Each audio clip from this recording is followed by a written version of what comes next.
It wasn't that long ago when Shauna Mead was facing an uncertain future. I was just so sick. They found out that 86% of my body was occluded. The arteries were clogged. It had turned to stone. The arteries going into my heart needed to be opened.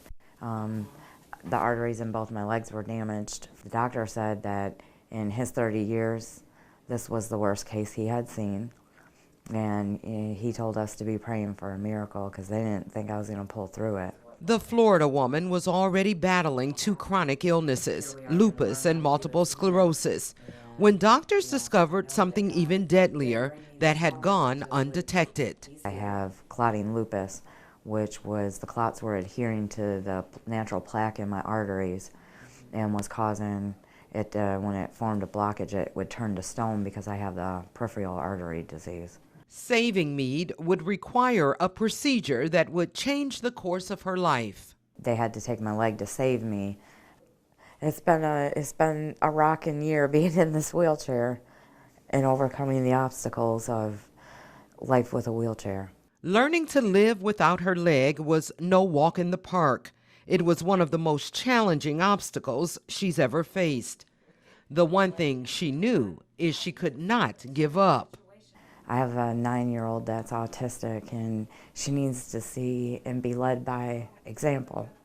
So I need her to see me being tough and getting through this. You know, it's hard losing the limb.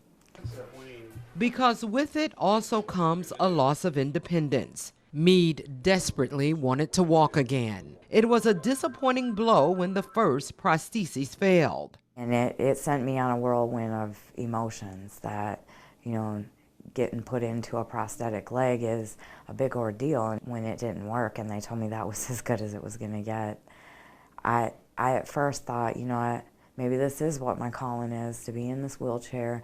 Maybe I'm supposed to help others from here. Maybe I'm not supposed to walk. Ready? I'm ready. Are you ready? I'm ready.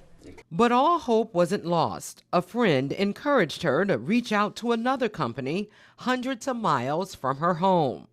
Initially, Mead was reluctant. And of course, me being 1,083 miles away, no, I can't do that. I'm not bothering them people. Eventually, she had a change of heart And turn to your left. Yep, just like you were. Good. and Are you contacted prosthesist You Mike ready? Bugg, I'm ready. owner of Orthotech Prosthetics and Orthotics in mid-Michigan. When I heard about her, it wasn't even a second thought. And my exact words were, I was busy and doing something. I said, get her up here. Just get her up here. The journey began. Mead and a friend set out on the road trip of a lifetime. I have not set my expectations high. I've set them very low because I have been in this wheelchair for a year and haven't walked.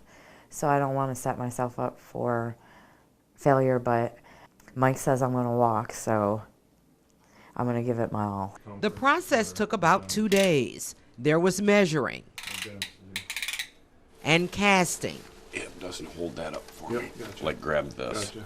and molding. Okay. Okay. Yep, minus. What we did is we just molded her for the fit of her above knee prosthesis. It's been a long journey for Mead, living without a leg for more than a year. But in less than 24 hours here at Orthotech, they gave her a piece of her life back. Okay, stand up for me. Standing for the first time and anticipating her first step in more than a year left Mead overwhelmed with emotion. How does it feel? Amazing. Does it?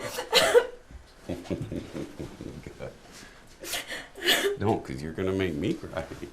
Independence and my freedom of being able to spend time with my little girl the way it needs to be spent, going to functions and still, you know, being able to go out on my boat with my husband and, you know, spending time with them and being more mobile. With her daughter looking on, Mead did what she thought she would never do again: walk. I felt very blessed. I felt like God opened a door and put Mike in my life for a reason. He's my angel. Dawn Jones, ABC 12 News.